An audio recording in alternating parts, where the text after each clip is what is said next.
Hello student, वेदांत 90 में आपका स्वागत है। जैसे कि हमारी 10th सीरीज चल रही है, उसी क्रम में आज आपको हम लेके चलेंगे पास्ट इंडेफिनिट में। पास्ट इंडेफिनिट टेंस, जिसे भूतकाल के नाम से भी आप जानते हैं। आज पास्ट इंडेफिनिट को कवर करेंगे। बहुत ही बेनिफिशियल आपकी वीडियो होने जा रही है, बहुत ही इंटरेस्टिंग वीडियो होने जा रही है। आप लगातार वीडियो में बने रहें और आगे हम आपको लेके चलते हैं। चलिए बिना देरी किए शुरू करते हैं आज पास्ट इंडेफिनिट। पास्ट इंडेफिनिट की अगर हम बात करें, जैसे कि ऊपर देख रहे हैं टाइटल जो हमारा लिखा है पास्ट इंडेफिनिट। पास्ट इंडेफिनिट जो इंडेफिनिट अनिश्चितता को बताता है। इंडेफिनिट से मतलब है अनिश्चितता। जो एक अनिश्चितता को बताता है वह इस बात को भी बताता है कि जो कर्ता का कार्य है वो अनिश्चित है। उसकी एक पॉइंट से शुरू होता है, बट उसकी कोई निश्चितता नहीं होती है, क्योंकि पास्ट की बात करता है। चलिए डेफिनेशन की अगर हम बात करें, जो लिखा है फर्स्ट पॉइंट की अगर हम बात करें, the past indefinite tense is used to describe actions। एक चीज़ और मैं यहाँ आपको बताऊंगा एग्जाम की दृष्टि से, एग्जाम पॉइंट, बहुत ही महत्वपूर्ण बिंदु को मैं यहाँ आपको बताऊंगा जो मैंने इसमें लिया है। जो ऐसे जो हमारे छात्र, हमारे साथी जो किसी कॉम्पिटिटिव एग्ज़ाम की तैयारी कर रहे हैं, जिसमें ग्रामर पोर्शन आता है और जिसमें अंग्रेजी का नाम आ जाता है, वहाँ या ग्रामर का नाम जहाँ आ जाता है कि इसमें ग्रामर आएगा, तो वहाँ पर सारी लिमिट्स हमारी फेल हो जाती है। क्योंकि ग्रामर एक ऐसा टॉपिक है जो एक दूसरे बिंदु से जुड़ा हुआ है। आप टेंस पढ़ेंगे तो टेंस के माध्यम से ट्रांसलेशन आएगी, टेंस के माध्यम से नरेशन आएगा, टेंस के द्वारा ही आपको एक्टिव पैसिव आएगा, और टेंस से ही आपको ट्रांसफॉर्मेशन होगा, सिंथेसिस होगी, आपका सिंटैक्स होगा, और जितने भी आगे के हैं प्रोपोजिशन होगा, आपका एडवर्ब होगा, एडजेक्टिव होगा, नाउन होगा, प्रोनाउन होगा, और आप क्वेश्चन टैग जो बड़ा एग्जामिनर का बड़ा फेमस टॉपिक है, जिसे आप क्वेश्चन टैग के नाम से जानते हैं। क्वेश्चन टैग भी ग्रामर से ही, यानी कि टेंस से ही, यानी कि ट्रांसलेशन से ही निकल कर आता है। तो बात कर रहे हैं, यहाँ मैं आपसे बताने जा रहा हूँ एक विशेष पॉइंट जो इसमें हमने मेंशन किया है। यहाँ देखेंगे आप, एग्जाम की दृष्टि से एक बड़ा ही महत्वपूर्ण पॉइंट मैं आपको बताने जा रहा हूँ जो बहुत ही इंटरेस्टिंग है। यहाँ तक आप देखेंगे, the past indefinite tense is used to describe action. आपको यहाँ बता रहे हैं कि पास्ट इंडेफिनिट टेंस जो एक्शन को डिस्क्राइब करता है, और वो कौन सा एक्शन होता है, that occurred at the specific time. Specific time, एक विशेष टाइम पर, स्पेसिफिक विशेष टाइम पर घटित होता है इन द पास्ट। पास्ट में एक विशेष टाइम पर घटित होता है, एंड आर नाउ कंप्लीटेड। किंतु अब वह कार्य, उस कार्य की बात करें तो अब वह कार्य कंप्लीट हो चुका होता है, उसे हम बोलेंगे कंप्लीट हो चुका होता है। जैसे मैं स्कूल जाता था, आज नहीं जाता। मैं पढ़ता था, आज नहीं पढ़ता। मैं चाय पीता था, अब नहीं पीता। मैं धूम्रपान करता था, अब नहीं करता। तो यहाँ एक बताई जा रही है कि पास्ट में जिस कार्य को आप करते थे वो कार्य आज नहीं होता है। एक स्पेसिफिक समय पर, स्पेसिफिक टाइम पर, एक ड्यूरेशन में वो काम होता था। चलिए, मैं जो यहाँ बता रहा था आपको, एक विशेष पॉइंट की यहाँ बात कर रहे थे, यहाँ पर आपको देखने की ज़रूरत है। जब किसी भी सेंटेंस में, कहीं पर भी किसी भी सेंटेंस में वर्ब बी के बाद यूज टू का प्रयोग हो, ध्यान देने की वाली बात है। बहुत ही इंपॉर्टेंट पॉइंट है ये आपका एग्जाम की दृष्टि से, आप इसे नोट कर सकते हैं और बहुत ही विस्तार से मैं इसे बताऊंगा इसको। जब किसी भी सेंटेंस में वर्ब बी के बाद यूज टू का प्रयोग होता है, तो यूज टू उस समय अपने बाद वर्ब में आईएनजी यानी कि जीरंड फॉर्म लेता है। यानी किसी भी वर्ब में आईएनजी वाली फॉर्म वो अपने साथ लेता है। आप यहाँ देख रहे हैं यूज टू का यूज हुआ है, तो यहाँ पर डिस्क्राइबिंग का हमने यूज किया है। ये इसलिए किया है क्योंकि वर्ब बी के बाद यूज टू का यूज हुआ है। और यदि हम केवल यूज टू की बात करें, केवल यूज टू की बात करें, किसी भी सेंटेंस में यदि यूज टू का प्रयोग होता है तो यूज टू अपने बाद हमेशा इन्फिनेटिव लेता है, यानी कि B1 लेता है, वर्ब की फर्स्ट फॉर्म लेता है। बट यहाँ कंडीशन कुछ डिफरेंट है। There is different condition in this sentence because there is use verb B and after verb B use to and after use to there is ing form in the verb की first form में उसमें ing use किया गया है। इसलिए आप कह सकते हैं यहाँ कि ये वर्ब बी से संबंधित एक ऐसा पॉइंट है जो एग्जामिनर की बड़ी पसंदीदा पॉइंट है। यहाँ से एग्जामिनर क्वेश्चन को उठाता है या यहाँ पर कॉमन एरर को लेता है। चलिए मैं आगे बढ़ता हूँ।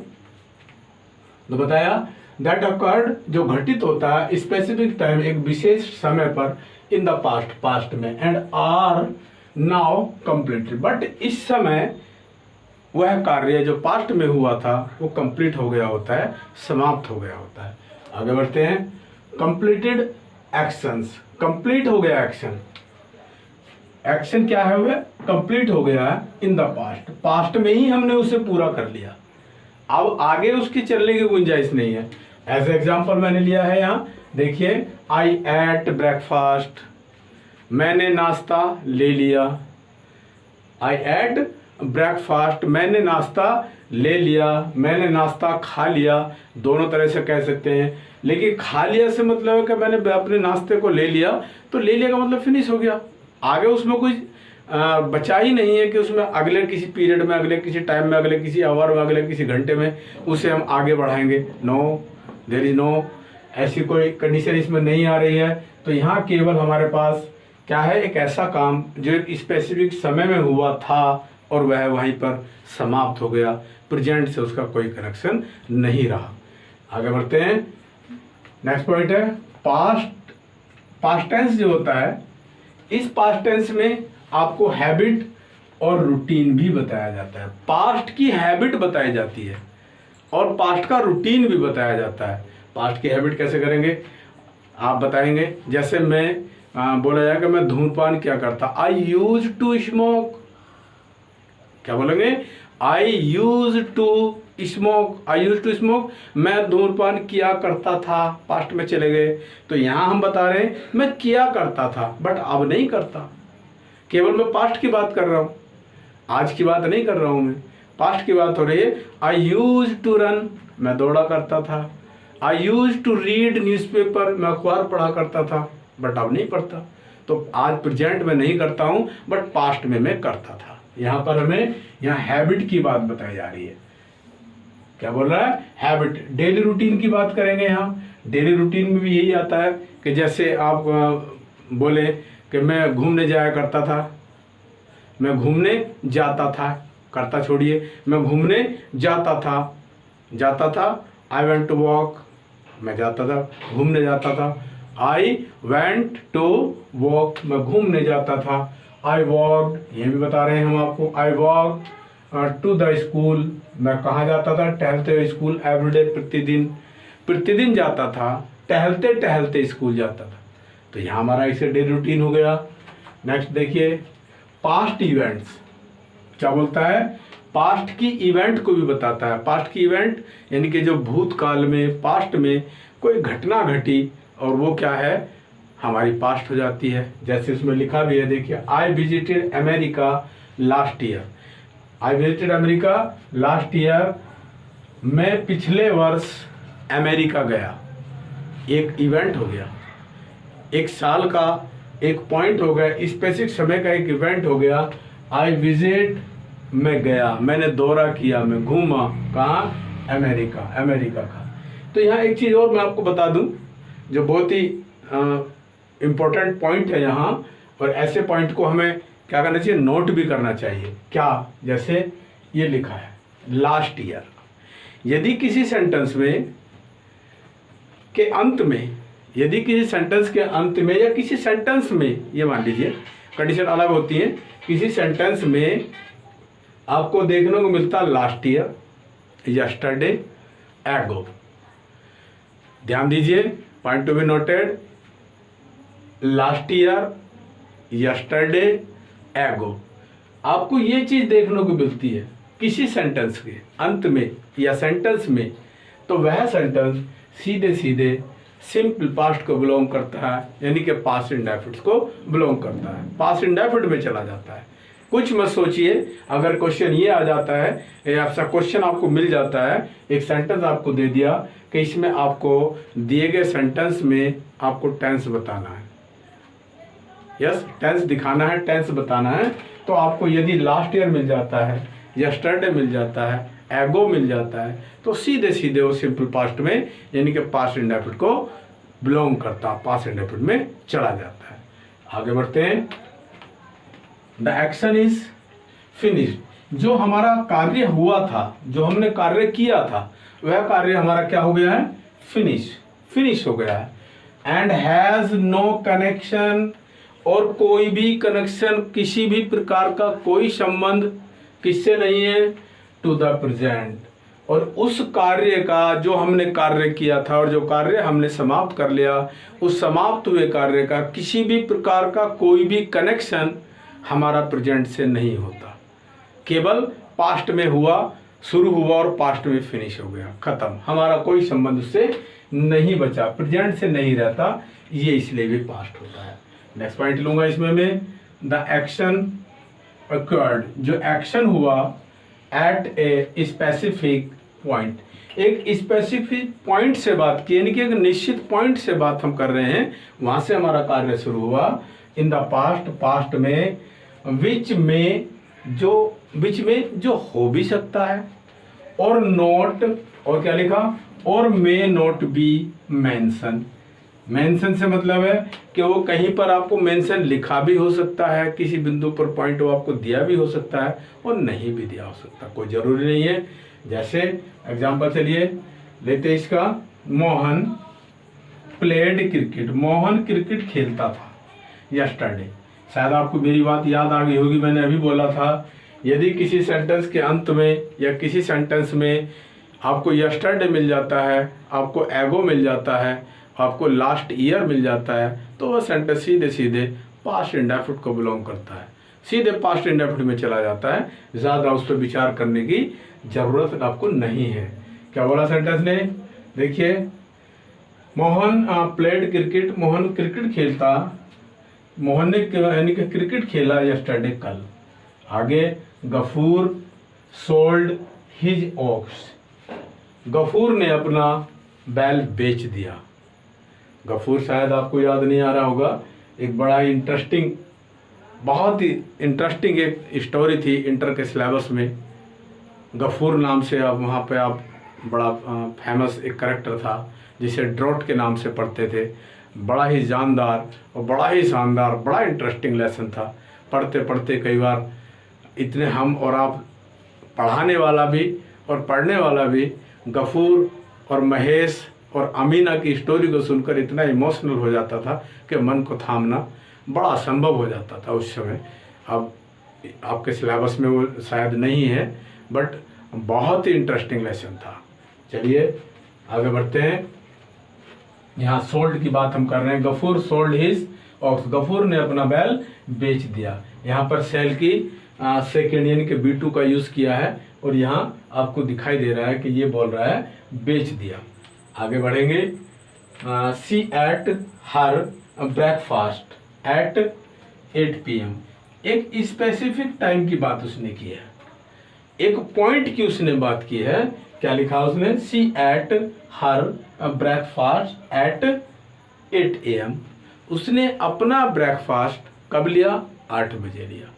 एक निश्चित बता दिया, पास्ट की बात कर रहे हैं, लेकिन स्पेसिफिक टाइम को उसने दिया है। आई होप आपने इस सारी चीज़ों को, सारे पॉइंटों को बड़े अच्छे से ध्यान से सुना होगा, ऐसी मैं आशा करता हूँ। और थोड़ा सा मैं इसे इरेज कर लेता हूँ।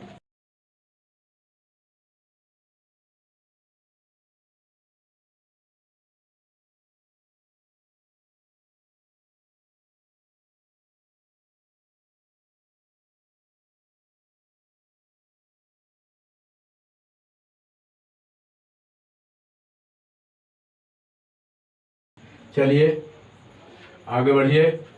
अब बात करते हैं रूल की। रूल की अगर बात करें तो वहाँ पास्ट इंडेफिनिट को जैसे कि आप पढ़ रहे हैं, हमारे पास जो भी सब्जेक्ट होंगे ना, ऑल सब्जेक्ट पास्ट इंडेफिनिट के बात कर लें काय में, अफर्मेटिव में।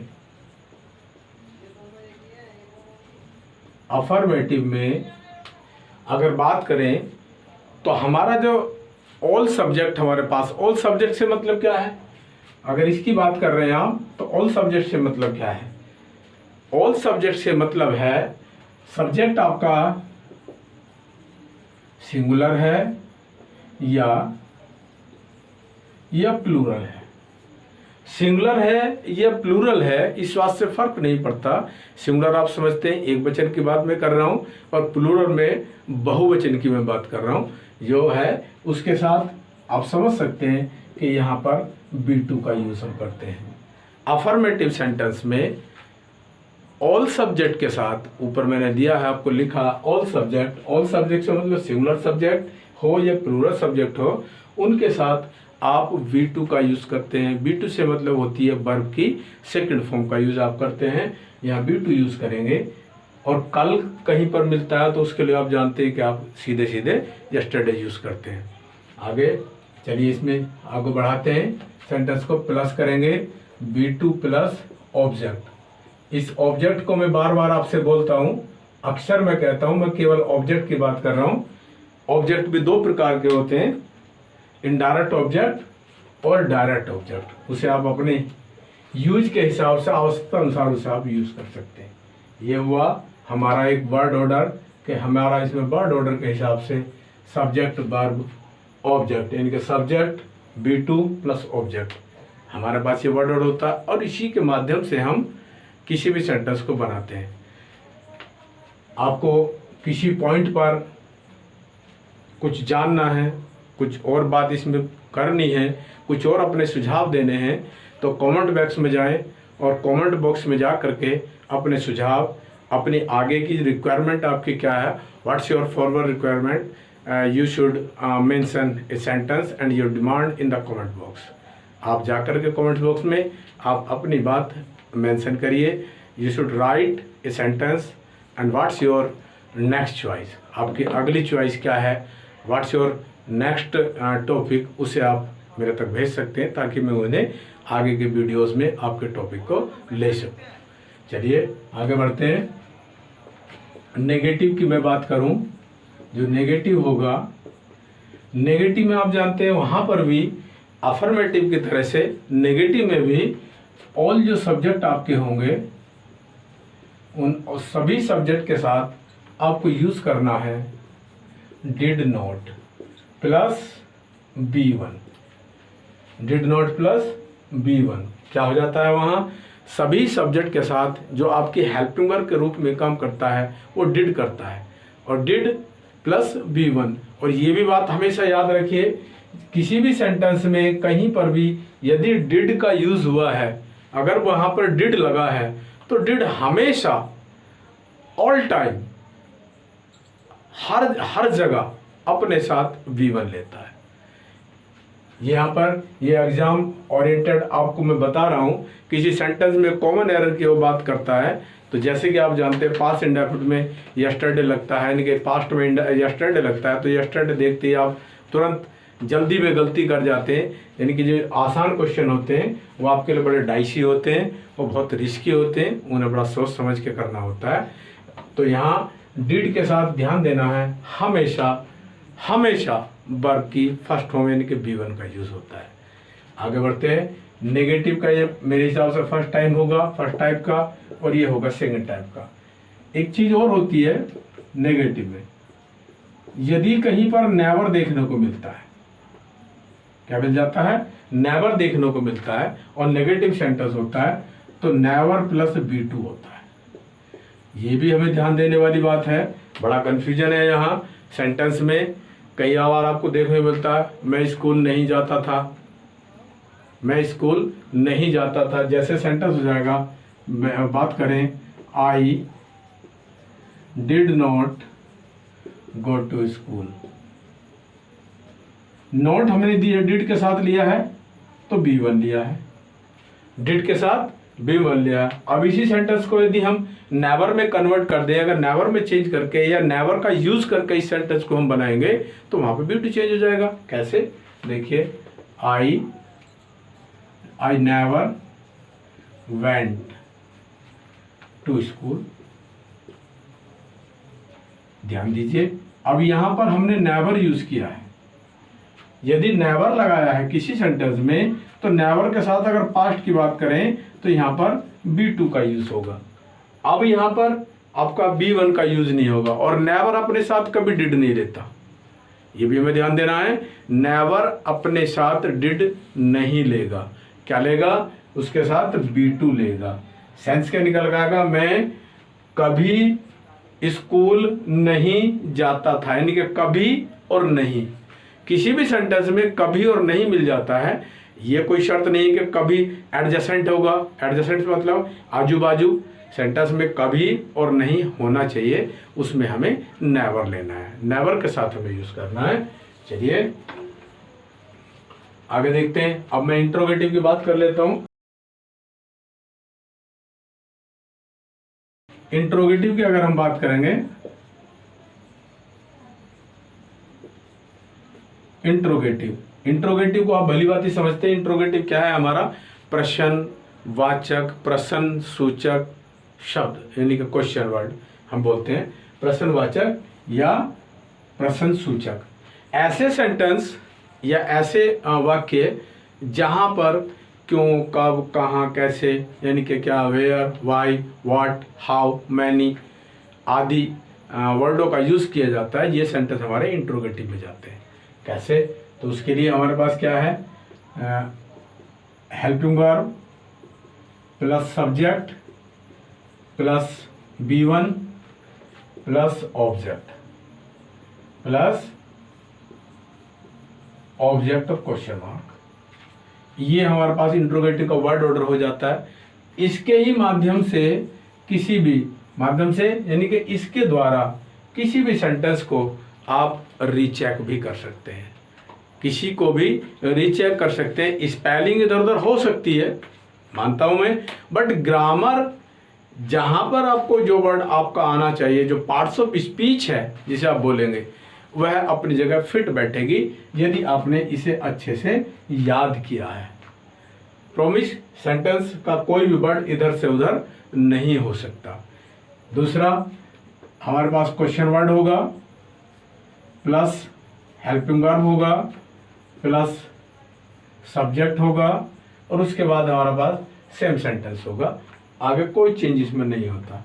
मेन पॉइंट यहाँ है, यहाँ मेन पॉइंट है क्वेश्चन वर्ड लगाने के बाद उसके जस्ट बाद आपको हेल्पिंग वर्ब लेनी है, और हेल्पिंग वर्ब के बाद आगे फिर पूरा सेंटेंस आपका सेम रहेगा, कोई चेंजिंग उसमें नहीं है।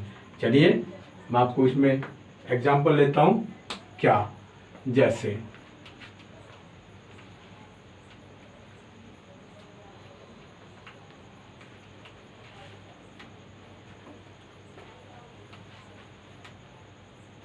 देखिए, एग्जांपल लेंगे।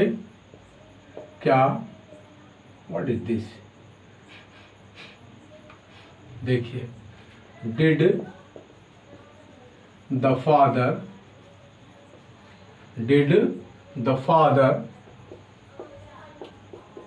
Smoke? Question mark. Did the father smoke? अब यहां आप भली बात समझ रहे हैं सेंटेंस में। यहां पर देख लीजिए, यहां डिड का यूज हुआ है और यहां स्मोक का यूज हुआ है। स्मोक हमारा B1 है और ये हेल्पिंग वर्ब है, और यदि हेल्पिंग वर्ब है तो डिड के साथ आपको जैसे कि बताया कि B1 लेगा, उसमें कोई चेंज नहीं होगा। अब इसी को मैं V2 की तरह से बना के दिखाता हूं आपको। नेवर का यूज कैसे करेंगे देख लीजिए। नेगेटिव में होगा, ध्यान देंगे। देखिए, the mother never cooked the food.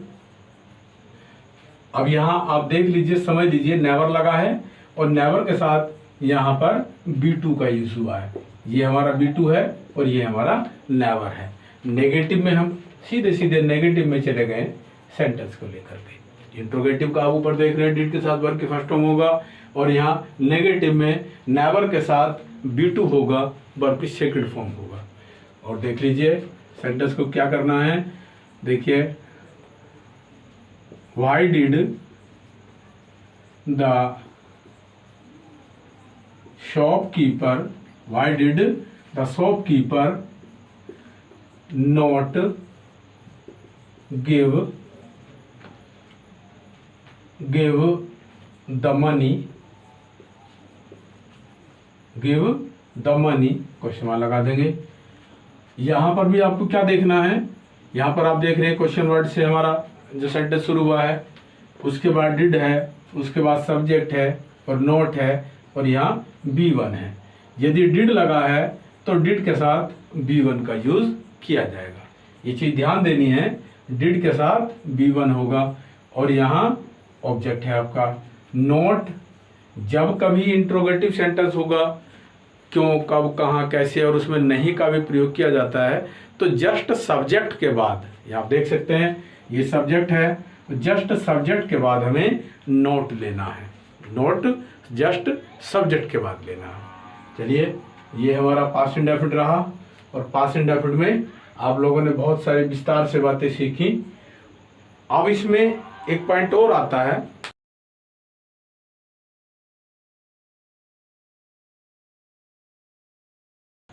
जो सीधे सीधे पास्ट की आदत को शो करता है। यूज टू की बात करेंगे। जैसे कि मैंने आपको ऊपर एक सेंटेंस में बताया भी था, यदि किसी सेंटेंस में सीधे यूज टू का यूज हुआ है तो वह वर्ब की सेकंड फॉर्म को बिलोंग करते हुए पास्ट इंडेफिनिट में जाकर के पास्ट की आदत को बताना शुरू कर देता है। जैसे देखिए, मैं बोलूँगा, यहाँ सेंटेंस लेंगे, I use to play in the garden. ये लीजिए सेंटेंस आपका। अब यहां देख लीजिए यूज टू का यूज हुआ है और यहां B1 का यूज हुआ है। इस चीज को समझेंगे, यूज टू। अब ये यहां पर जो देख रहे हैं, टू के बाद वर्ब की फर्स्ट फॉर्म लगी है, यानी कि इसे हम इन्फिनिटिव वर्ब भी कहते हैं। जब क्या पे हो, कहाँ होता है, यानी कि टू और प्लस B1 होता है, उसे इन्फिनिटिव के नाम से आप जानते हैं। और ये हमारे पास यूज टू के बाद हमेशा इन्फिनिटिव का यूज किया जाता है, जो वर्ब की फर्स्ट फॉर्म को शो करता है। आगे देखिए और देखेंगे, the leader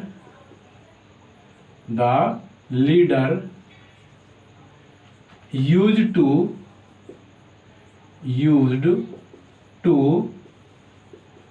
tell a lie। Tell a lie से मतलब होता है झूठ बोलना। अब यहां बोले the leader use to tell a lie. जो नेताजी हैं वो अक्सर झूठ बोला करते थे, एक आदत बता रहे हैं उन्हें।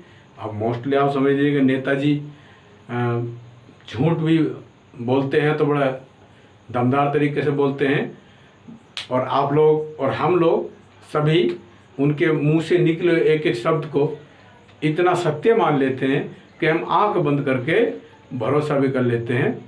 मुझे एक लाइन याद आ रही है, मुझे कि उसने झूठ भी इतने सलीके से बोला। ध्यान दीजिए कि उसने झूठ भी इतने सलीके से बोला, मैं विश्वास ना करता तो क्या करता। तो झूठ बोलने की भी कला होती है। झूठ ऐसा बोल देते हैं कि लोग कि हम और आप आंख बंद करके भरोसा कर लेते हैं। और आप लोगों ने देखा है कि पिछले 10-12 वर्षों से हम झूठ पे ही भरोसा करते चले आ रहे हैं। शायद मेरा इशारा आप समझ रहे होंगे पूर्ण रूप से। तो झूठ पर हम लोग भरोसा कर रहे हैं और आपके सामने झूठ चल रहा है, दौड़ रहा है, भाग रहा है। समझ लेना, इशारा समझ लीजिए। चलिए आगे आप समझ गए ना। यूज टू के बाद B1 का यहाँ पर यूज हुआ है। और बताइए। चलिए देखिए, अगर नेगेटिव की तरफ जाएं, जैसे did she call the police, did she call the police. अब यहाँ हम इंट्रोगेटिव में प्रवेश कर गए सीधे सीधे। यहाँ डिड लगा है, यहाँ पर सब्जेक्ट है, B1 है, और ये आपका ऑब्जेक्ट है। तो आप देख रहे हैं कि डिड के साथ B1 का यूज आपका हो रहा है। ठीक है, ये लीजिए, ये आपका हमने पास्ट इंडेफिनिट को कवर किया।